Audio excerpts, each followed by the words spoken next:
Buy the book. Buy this book. There we go. And watch your bank balance grow. There we go. See? Okay. I want to thank everyone for coming. Very nice of you. Some of you came all the way from South Bombay, which is almost like going to Mars, I understand, or Jupiter. So I really appreciate the effort. And for everyone else, thanks for coming. I want to thank Tushar, I don't know if he's here, and the people from Tidal Waves. I've never been to this bookstore before, but it's very nice. Yeah. And I want to thank for setting this up. And I want to thank Gopal from Penguin. Thank you, Gopal, for helping out and being here. And thanks to Penguin for publishing the book. Why did I write this book? I think anyone who has written a book, with the exception of Vithal Kamat, I'm sure it comes easy for you. And Jagdeep Kapoor, I'm sure it's as easy as breathing. But for me, it was like giving birth. It was like being in labor for 5 months. So you have to be almost crazy to write a book. And this is the third book. So why would I go through the hell? And I want to thank my wife, Tabu, for putting up with me. Because all I did was bitch and moan for 5 months. And my friends, too, had to listen to me complain. So why would I do that? Well, it probably goes back to this obsession I've had with this word opportunity. And when I was trade commissioner for 23 years with the US government, I must have had 2,000 clients. And Raj knows because he worked for the same organization back in the Stone Age, even though he looks much younger than me. And people were always asking me, what opportunities should I pursue? Okay, as though I knew, but they thought I did. So I realized that actually this is a big issue, that most people are following opportunities and they don't know really why. Okay, they often fell into them. And and then I ended up teaching at business schools. I ended up reading all the books about how to assess opportunities, and I found they really didn't apply to most companies, SMEs, or to the common man. And it's a very important question, what opportunities you pursue, because you pursue the wrong ones, no matter how hard you work, nose to the grindstone, no matter how good your team, no matter how much money, you're probably going to fail.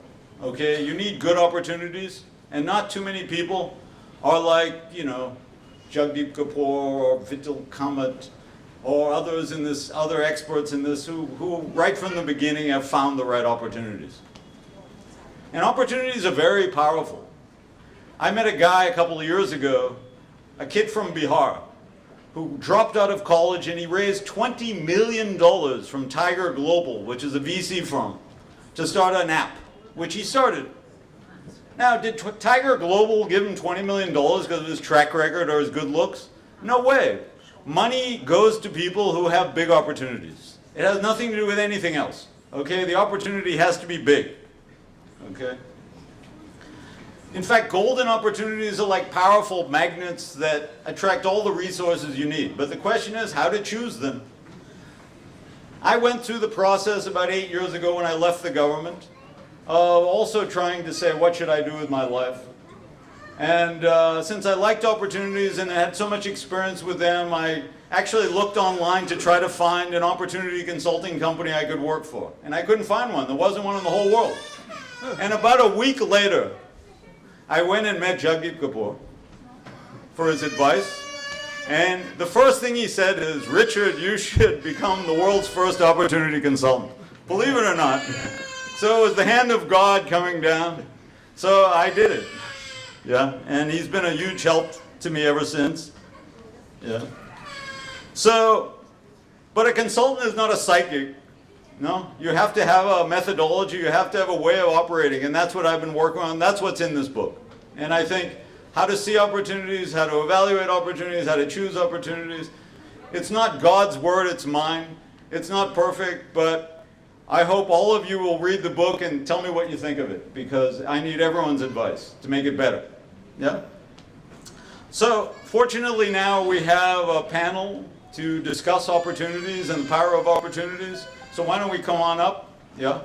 We have Jagdeep Kapoor, who's the MD of Samsika Marketing. He's the #1 brand guru of India and most successful marketing consultant.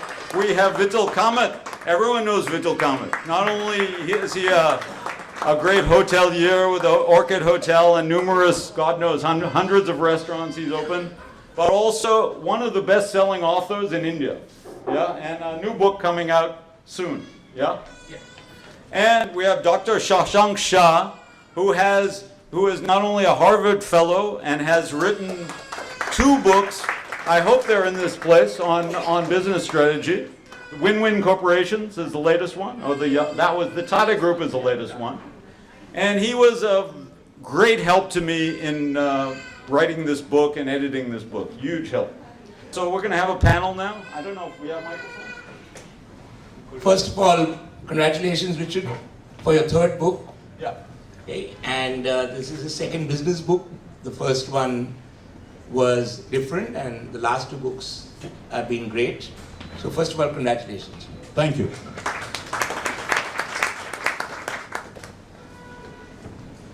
You know, we are in India.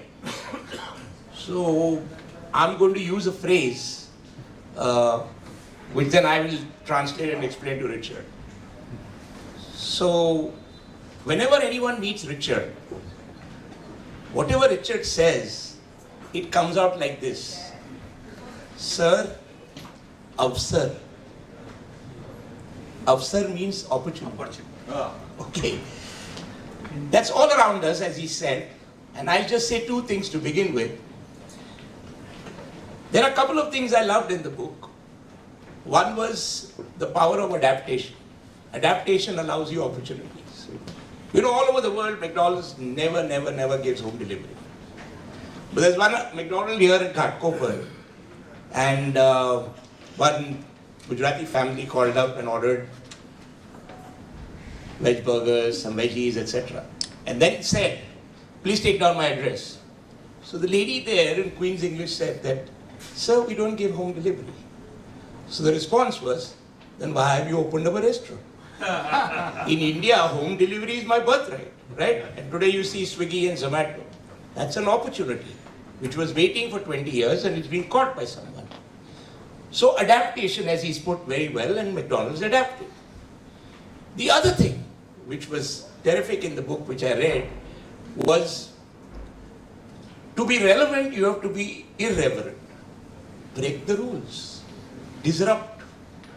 Maybe no one has done this before, but you could be the first one. And these are 2 things which stayed with me. So would you like to comment on them? Because these are the 2 gems I liked out of the book. Yeah, I think when I say you have to break the rules, most of the rules that we think are rules are just made up by our human imagination. Yeah? I mean, they're not laws of physics. Okay? Obviously, if we jump out of the window, we're not going to fly. But there are many things that we stop ourselves from doing just because nobody is doing them. Okay? There are many opportunities. Every single thing in our lives that we accept as normal, every product, every service, didn't exist before. Somebody did it first. Okay? And somebody is doing it better. So in order to be, as Jagdeep said, the worst thing you can be, in my opinion, is reverent. You have to be irreverent.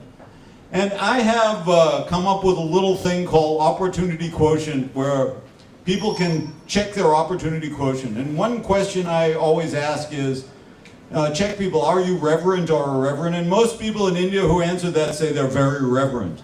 I think that's, maybe they think that's just going to the temple. But, you know, before we proceed, there's one thing I forgot to do. We need to launch the book. Yes. Yes, that's important, no? This is opportunity. So here, yeah, there you go. So, Shall we? yes, we're opening.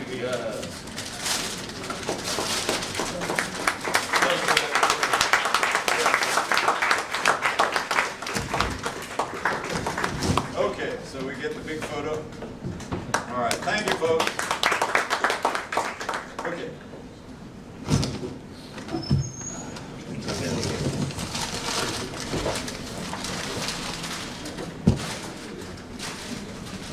So even though I'm irreverent, I still had to launch the book at the book launch. Yeah, that's all right. Just put them down. Yeah. So, would you like to? Yeah, Richard, congratulations. Thank you. There's another Richard who failed in his business, and you wrote about him, Sir Richard Branson, Yes. his bridal emporium. Would you like to elaborate why and how? He started a business in the bridal business, right? I can't remember, to be honest with you. You please enlighten us because I can't remember. I know it's in my book, but I can't remember. You've stumped me on the exam. I think he dressed himself up like a bride. Yeah. Nobody wanted to see that. He dressed himself as a bride. So that's excessively irreverent, I think. And second, the opportunity was 10 billion Yes, that's dollars, right. That's right. and he missed it. That's right. Sorry, you ask me this easy question I should ask. No, you can do anything you want. You can do whatever you want. Whatever you want. Yes, so I'll take this opportunity to give a kind of a canvas in which we can have some questions. The canvas of the opportunity for India as a country, because there are so many discussions happening with the current economic situation not being very attractive. But the distant economic opportunity definitely looks very attractive, given the figures coming from some of the leading global agencies and consulting businesses. For example, there was a report by Standard Chartered which put India as the second largest economy in the world by 2030. China being number one, India being the second, and US going to the third place in nominal GDP by purchasing power parity. And by then, the middle class becoming 5x in terms of their disposable income. So from $1,500, they'd be going up to $7,500. So while it's a phenomenal opportunity as a consumer market in terms of the kind of customers you're going to have, you can imagine everything increasing 5x, if not in the next 10 years, in the next 12 years, 15 years. But it's an eventuality which is just right there to be achieved by my generation, who is going to be working over the next 30, 40 years proactively in the corporate space. So keeping that kind of a larger macro situation in mind, and India no longer being kind of a poor or a underdeveloped country, but an emerging economy and going on to the other side, what would be your suggestions to the Entrepreneurs Club, which is coming up in a very, very big way? Today, startup is the buzzword. As you rightly mentioned in the book, out of 3,000 innovations, one finally become commercially successful. So what are the right kind of ideas that should be pursued? Because the other challenge is also always that we think that every new entrepreneurial venture has to do with technology. So you come up with a new version of doing something and everybody is on that bandwagon to come up with more apps and more e-commerce websites and every possible thing available online. But is there another way of looking as opportunities? Well, the way I look at opportunity and what I've explained in the book is that opportunity is not innovation. Innovation is simply doing something new, and most things that are new that are done fail. Opportunity is adaptation to the environment, okay? That's how human beings from the very beginning have become the dominant species in the world. We're sitting here in this beautiful bookshop and air conditioning. We're not sitting in a cave as we would have been only 10,000 years ago, okay? We've gone a long way because human beings, unlike any other animal, can adopt consciously and learn, okay? So where do opportunities come from? They come from your environment. Changes in the environment give opportunities. You have to pay attention to what's going on in your environment consciously and see spots. You don't just copy. What I see in India, and I've met a lot of startups, is an awful lot of them simply just copy. They either copy the Americans or they copy each other.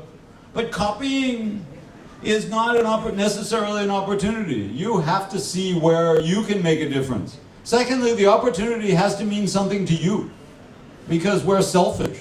Okay, you just can't do something because someone else is doing it. You have to have the skills and the abilities and the interest and desire. Okay, the kind of desire these guys all have. I think The three of you obviously have gone into fields that you give a damn about and have a lot of talent in, right? You just didn't just do it simply because your dad did it, right? Yeah, and an awful lot of Indians follow in the footsteps, yeah? And then they often resent following in the footsteps. But you have to look at within yourself. What should my mission be? Yeah. So the environment not only includes the external environment, it includes the inside of your head. So this book talks a lot about how to do that. I think it, I think Shashank has actually read the whole book. What makes you think we haven't? Well, I don't know. He has, because he asked you very intelligent No, I quiz must say questions, both of you which have that- indicated that you have read at least some of the book.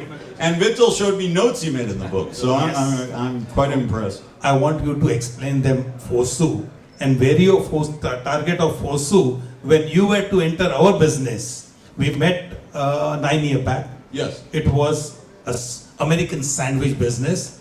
So Richard, we met 3-4 times.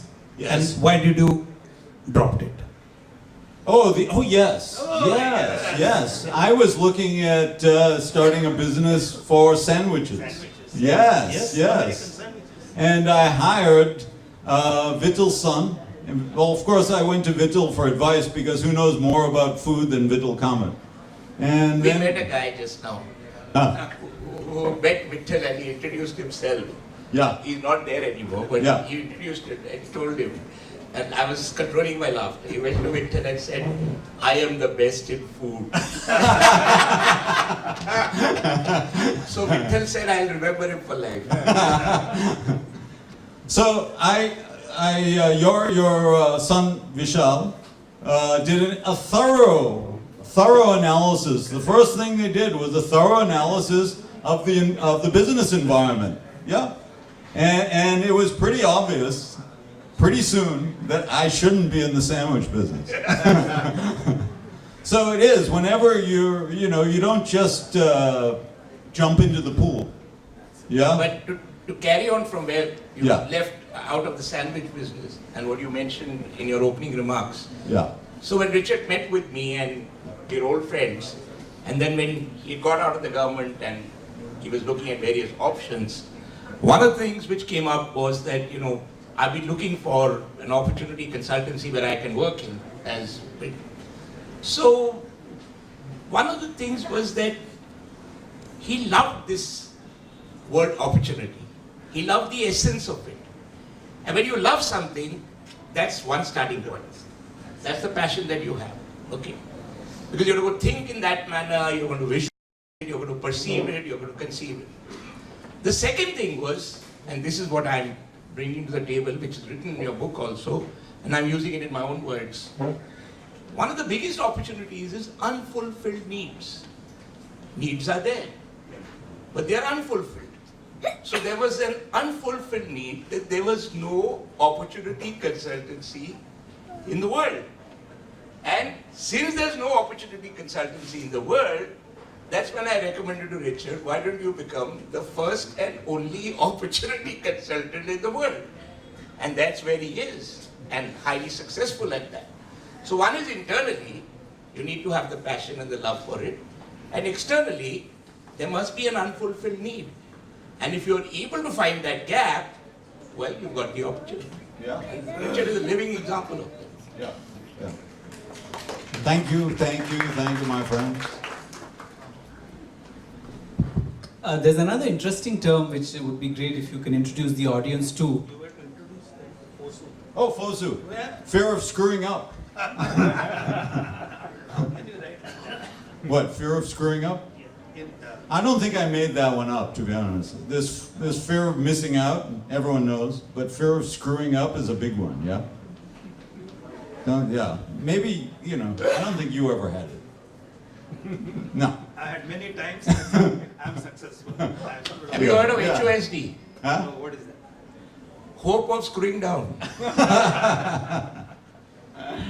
So there's this term called opportunity, which is very often used in the book. Opportunity. And that's not a common word used in business jargon or even in the Oxford Dictionary. I guess you've created that in some Well, way. when you're a consultant, you have to make up terminology. Right. So can you enlighten the audience Well, on what okay, an opportunity so- with an example? It's, I've met, not only as a trade commissioner, I met literally thousands of business people. I can't even begin to count. And then as an opportunity consultant, I've met hundreds. And for some reason, when I ask people why they're meeting with me, they start spilling out all of their pain. Okay, for some reason, maybe they think I won't screw them or something, but they start being honest and telling me all the things that are going wrong. And the fact is that most people in business are not doing very well. Okay? Most people are not pursuing opportunities. They are pursuing opportunities. Opportunities are the difference between private service and public service. If you want to be in public service like the Muktangan people here, then start an NGO, okay? But most people are in business and they're not really doing very well, okay? They're pursuing things that are not really going to make them wildly rich and successful. And it's a fact. We all know about that there's a massive amount of inequality in the world. 90%, we just saw, 2 weeks ago there was an article in the Times of India that showed that 90% of Indians make less than 12,000 rupees a month, okay? And at the top layer there's, 90%, okay? That sort of inequality is the truth everywhere. Now, I'm not one of these wild radicals who wants to take away your money if you have it. What I want you to do is pursue better opportunities, because there's a massive difference between opportunities. Most opportunities aren't opportunities. They're simply not worth pursuing. But most people jump into them because they haven't really done their homework. Why didn't they do their homework? Because they didn't have a way of doing their homework. I have asked in the past 7 years since becoming a consultant, I've asked at least 500 promoters of business, okay, if they would, do they have a systematic process for choosing opportunities? Not a single one has one. Not a single one has used a process for choosing their opportunities. They've just jumped into the water. Yeah. Does that make sense? They don't want others to jump first. Right. But to add on to what you're saying, and it's very true, the aspect of process, and I'm going to hand it over to Vithal after a couple of minutes. See, you can be passionate about things, so that's one part of it. There can be an unfulfilled need, that's the other part of it. But as he rightly said, there must be a method in the madness, there must be a system, there must be a process by which you go ahead and achieve. If you don't have that, then it's just a pipe dream, and there's an opportunity out there, and somewhere along the line you said, hey, I didn't move from point 1 to point 2 because in between there was no bridge and there was no process. So you need to have a process, because you may have strategy, but along with strategy you need to implement it. And if you need to implement it, there must be a process to implement it. Why I suggested to Richard to become the first opportunity consultant is the word, because 24 years ago I did the same. I used to be director of Parle, launch of Fruity, Happy, and God knows how many other multinational companies. I found an opportunity, I found a gap. There was no brand marketing consultancy in India. And I felt that I should be the first one, because there is a gap and people need that help. Everyone in the industry dissuaded. Everyone said, why you want to do that? You're cruising, you're director, you're senior vice president, everything is cushy. But then, when it comes to opportunities, you can't cruise. You need to take off. And to take off, you need to go to the ground. So you have to start from scratch. And I'm happy I did that, but there was an unfulfilled need, there was a passion, and there was a bridge, a process and a system. So instead of just being tense, it's better to be like Richard, intense. And he is very intense in what he wants to do. And it made sense for him to go to that path. So many of the ladies sitting here, many of the gents sitting here, you have some passion, you have some skill. There is an unfulfilled need, maybe in your neighborhood, maybe in your state, okay? And you have that, but then you're always scared. What if people ridicule me? What if I fail? And therefore you don't try out. So the key thing is, an opportunity is something to be tried out. It can't be left. You got one of the greatest filmmakers sitting here in the first row, okay? And many of you have seen those, but you don't know the guy who made it, right? During those days, at the end of the film, and even today, they don't put the mugshot of the guy who made it, right? I hope they do that. But the fact of the matter is that he found an opportunity. It was his passion. He went ahead and did very well for himself. That's what Kailash did. Okay? So the key thing which Richard brings out in this book, and of course I'd like Vithal and Richard to further maybe elaborate, is what is it that you should, like you said, no opportunity. What is it that you should sidestep? What is it that you should skip? Because there are thousands of opportunities. You can't be every month trying a new one, right? Right. And how do you go about that? Shall I take first? Yes, of course. See, hospitality is our core business. Entertainment also goes with it, but that's not my business. Firstly, I'm never well dressed. Secondly, I should do what I do, what I enjoy doing it. And that's what it is. I don't even want money if I can get the satisfied face going out of my hotel. And that is what is. That is how, of course, we have taken advantage. Mr. Kapoor has been our guide and a mentor. He started, see, the Fort Jadavgarh is the first, Maharashtra's first marriage destination. It's a fort. The punchline given by him, Fort Jadavgarh, Lad Jhagad Aage Bad. Now see, people have forgotten the Fort Jadavgarh. Now they say, Lad Jhagad Aage Bad. So this is very important. And there also, two of the India's number 1 and number 2. India's number 1, number 2. Gentleman called me and said, Vithal, kai tu mad dhala kai? What are you doing? You are opening a hotel in Pune, 40 kilometers, 25 kilometers away from Pune. It will never work. I stayed there for 2.5 years. Today, it's one of Maharashtra's and India's one of the best destinations. But we took right advice. We planned it well. We did an analysis on it. And till today, it's a fresh food. See, it makes a difference. Now, if I enter into some film industry, I'm bound to fail. Because I don't know what is shooting, I don't know how it is arranged, and I don't enjoy it. So if you enjoy what you do, you will be successful. A last advice, if you have no passion, don't do anything. Thank you. Well, I disagree with you. I think you could have been an actor, a singer, and a dancer. Very successfully. Okay. So, to answer that question, in my opinion, you have to focus. Okay? Because most efforts are wasted. You know, how many of you are familiar with the Pareto principle? The Pareto principle basically says, I mean, you've heard the line that 80% of sales are done by 20% of salesmen. 80% of your results come from 20% of your efforts. And then that's repeated. It's actually more focused than that. For most companies, look at Apple, okay? There are 1,000 companies making smartphones in the world, but Apple makes 91% of the industry's profit, even though they only make 20% of the phones. Everything in your life and everything to do with effort works that way. You have to be able to focus on what is an opportunity and what isn't. You need to strip out the things that are not working for you.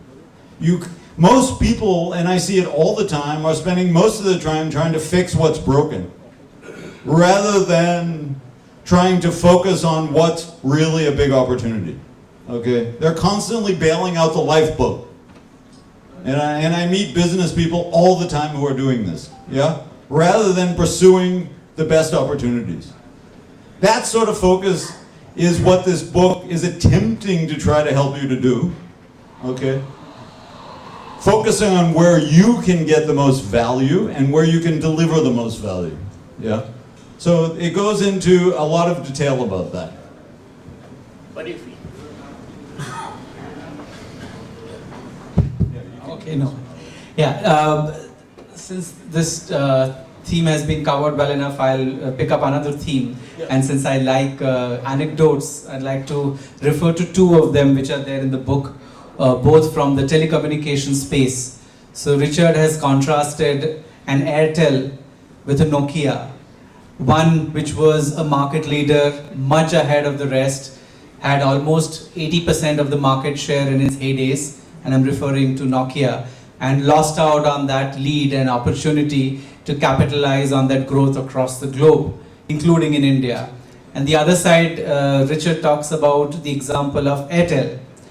With Sunil Mittal, didn't succeed with most of his earlier businesses, but found the opportunity of the middle class in a substantial measure wanting to go for mobile telephony, and hence did all that he could, used all his entrepreneurial genius and made it there. So how would you contrast Airtel's success with Nokia's failure from the opportunity lens? Okay, well, I think from the opportunity lens, first let's talk about Nokia.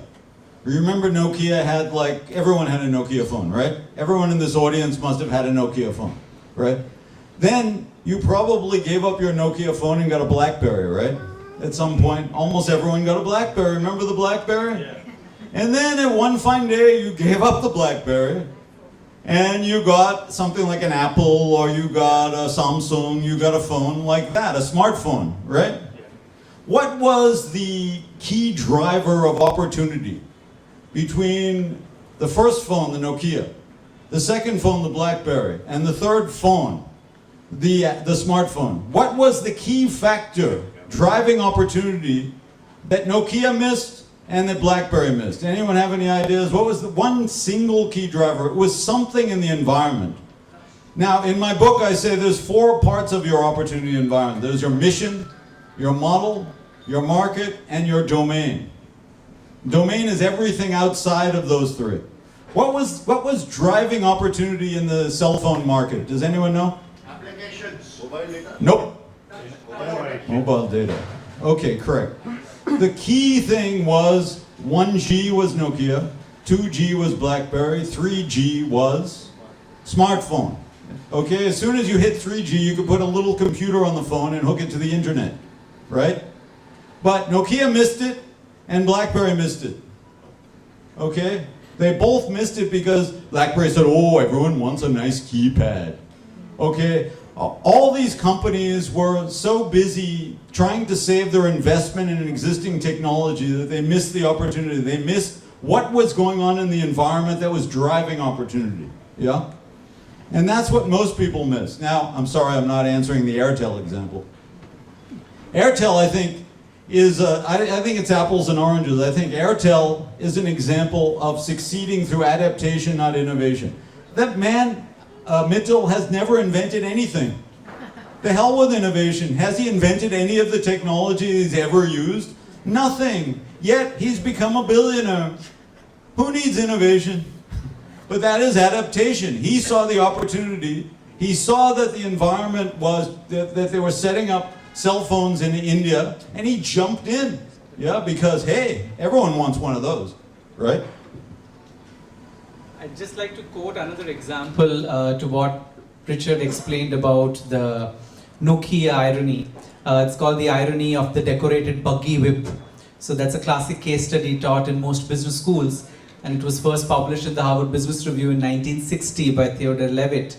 And that goes back to the time when the automobile revolution came in a big way, and all the buggy whip manufacturers found themselves running out of the business, because you needed a buggy whip to push the horse, move ahead, move faster, and the more rich you were, the more decorated buggy whip you had, because that was a status symbol. And when the automobile revolution came in a substantial measure, instead of venturing into automobile parts or doing something where they would get into the supply chain and continue to be relevant, these guys wanted to make it more innovative buggy whips. So they missed out the whole opportunity, and they went out of business. whereas the others who identified a role for them in a successful automobile revolution, especially in the supply chain, they did very well. So I guess history repeats itself. It's not that Nokia was the first one in a different context to make a mistake. There have been others. But what Richard says holds on, that you have to be relevant to the changing times and look for opportunities where the external environment is changing, and not be in love with your product, because you're not in a business to express your love for your product. You're in the business to give what the customer needs, and the customer needs what the environment is forcing him to want. So that's the kind of worldview a prudent entrepreneur or a big businessman should be having. I also found another interesting aspect in the book, and then maybe with Richard's permission can open for questions. Yeah, why don't we do that? There's this one section where you have 7 laws of success, Yeah. right?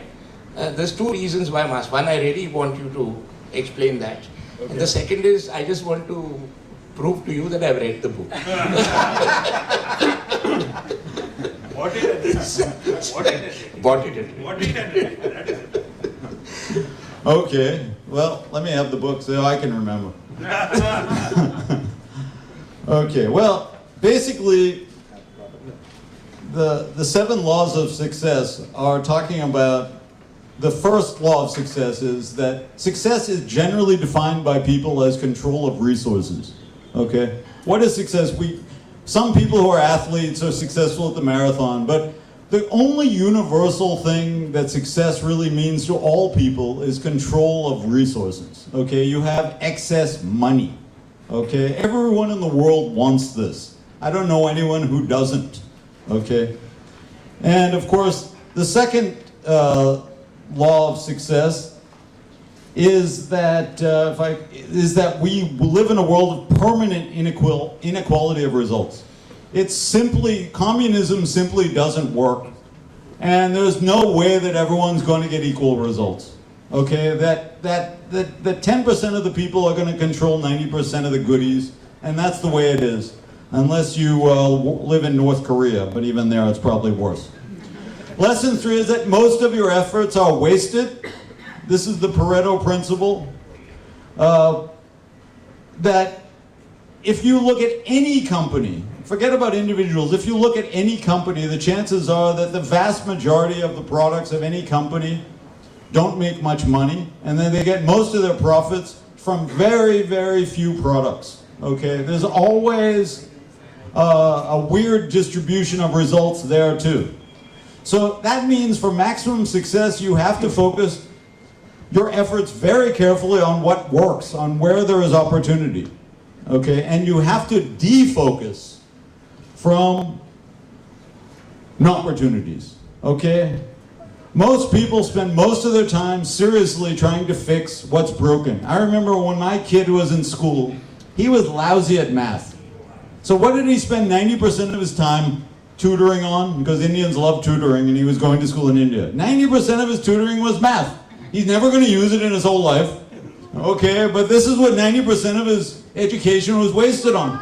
Okay, and this is what most of us do. We spend 90% of our time trying to fix what's broken, rather than trying to do what works, where we can get the best results. Yeah? So I have something called the success equation that helps you focus. Your success equals opportunities plus resources plus action. So opportunity is key, and your failure equation is, failure is opportunities plus resources plus action. If you dump all your resources and action into opportunities, you're going to waste your time. Okay? So opportunities are the beginning, or opportunities are the beginning. You have to focus, where am I going? You know, if you have to know where, and to know where you're going, you have to know where you are now. If you use Google Maps, what's the first thing they ask you in Google Maps? Your location. Yeah, if you don't know your location, every route will get you lost. So there. Thank you. Richard, Yes. last question. Last question. Page 256. Oh my God. This, you've actually read up to there. Kindly elaborate So this is creating a opportunity. competition between Jagdeep and Vithal to see who can show that they read the book. We both were reading last night. We bought only one I book. think they were and we both shared that burning book. the midnight oil. Okay, on page 256, yes. Creating opportunity inventory. Yes. So basically, if you're going to choose your opportunities, it helps to have all of them in front of you. There are two types of opportunities. There's opportunities for things you want to do, and there's opportunities for things you want to not do. Okay? So there's opportunities and opportunities, the things you want to get rid of and defocus on, and there's the things you want to focus more on. The trouble with opportunities is they're not golden on the outside, they're golden on the inside. Okay? So you have to be able to have, it's not obvious what they are, so you have to be careful and you have to have a big basket of eggs before you choose.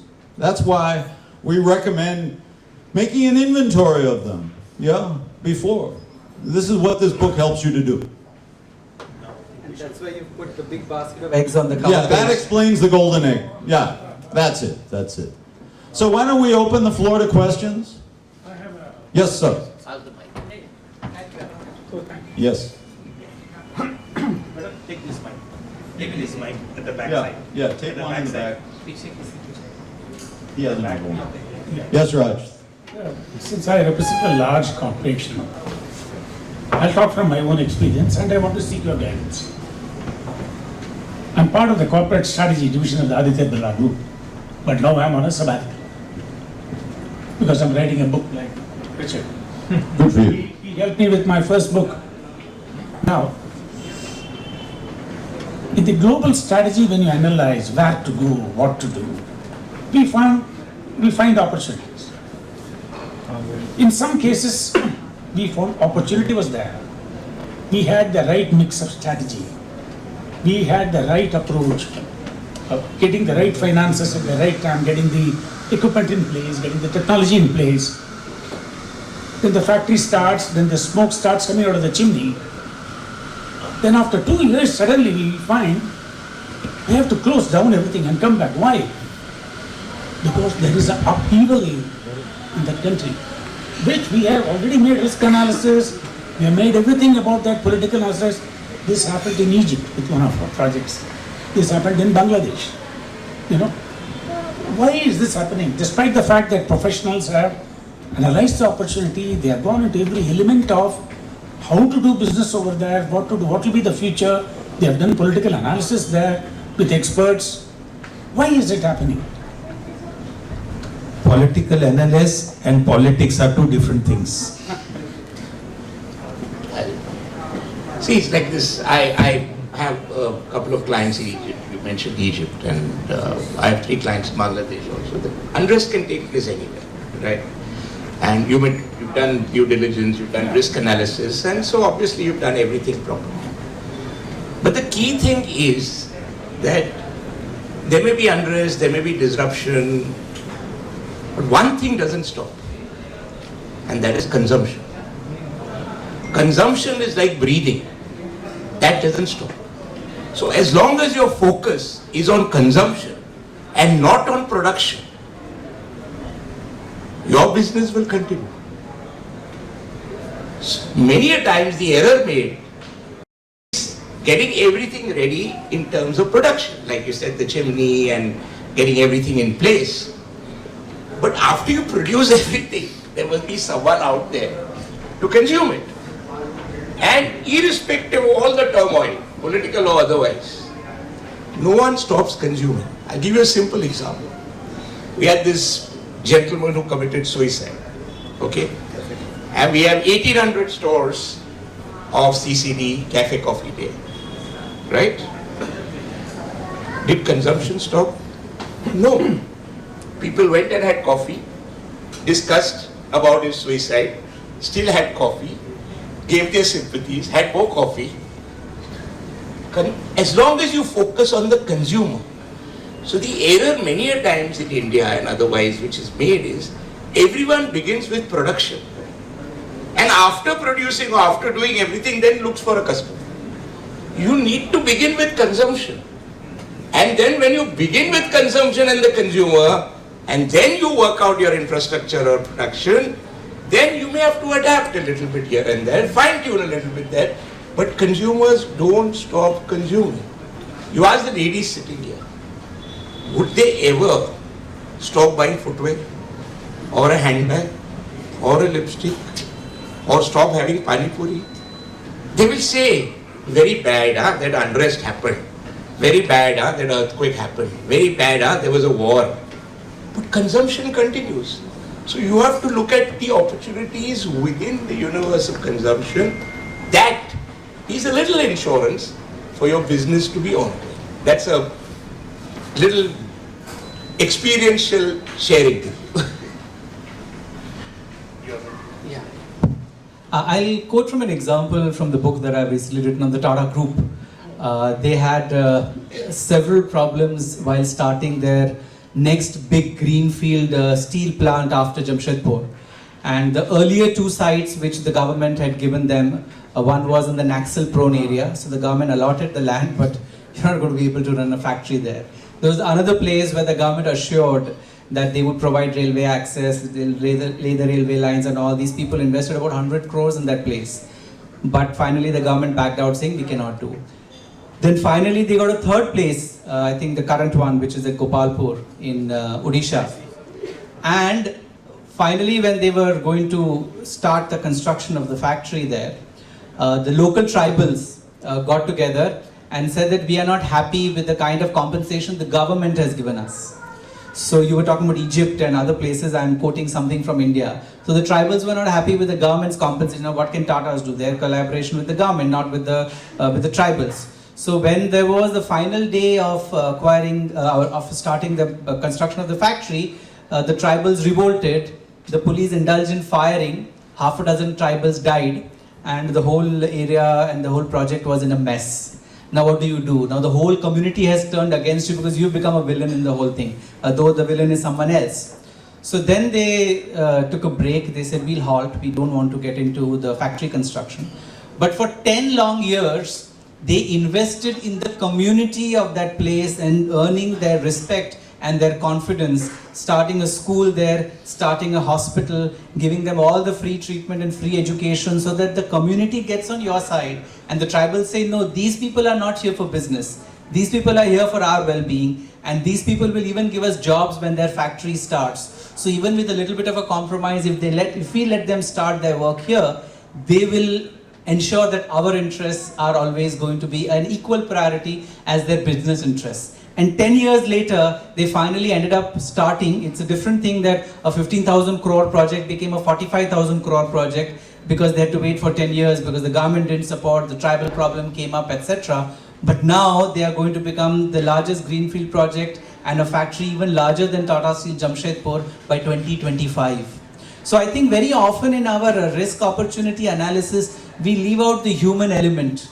You leave out the human psychology of the other larger set of stakeholders. So while Mr. Kapoor highlighted the customers, which is a very important stakeholder, but the community is also an important stakeholder. The local resource from which your labor force will come is an important stakeholder. So in your analysis, if we win over their confidence in a substantial measure, even if the work of the factory is delayed by a couple of years, it's a worthwhile investment because then for the rest of the duration of your presence there, they will stand by you. I think even in Jamshedpur, that's what has happened. In a Naxal prone area where Jamshedpur is located, where 6,000 people have died in the last 25 years in police firing, not a single Tata employee, laborer, manager or big shot has been attacked because the local community knows that these guys are having their interests in our heart. They are not exploiting us for the sake of money. I think that's a lens which Birlas and Tatas and others have been doing it, but I think the mainstream corporations going forward who are not used to that mindset need to include that as a vital indicator and parameter in their business plan. Next question, please. Anyone else have a question? No? I have a question for you. Yes, Shashank. I think with consulting you will have the reach that you have.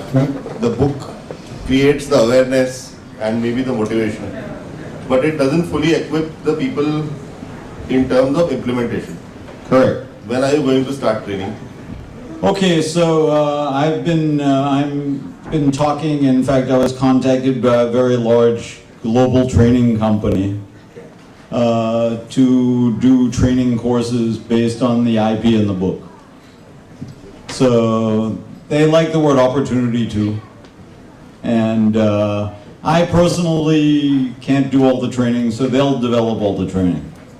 Which is better to have specialization, yeah. But I agree with you, there should be online and offline training. It's absolutely, Jai Shankar is an educator, so that's a very appropriate question. I agree, this needs, and in the book I stress the importance of learning, yeah. So it's all about learning, yeah. So thanks, very good. Any other questions? No? Okay, well, thank you so much. We should take a question from Tabu. Tabu. Did Tabu have a question? Tabu is hiding, no question. Okay. Yes, sir. No? Oh. Okay, thank you. Thank you, everybody, for coming. Wish you all the best. Wait, yes? What is it? Sanjay? Seems that after the success of your book, Power of Opportunity, you will be reversing the title for your next book, Opportunity for Power. The opportunity for power, yeah. That's when we go to the Game of Thrones and get into that lifestyle, yeah. Well, you make me the next chief minister, Sanjay, very powerful. Thank you. Thank you. Let this book go all over the world. Thank you.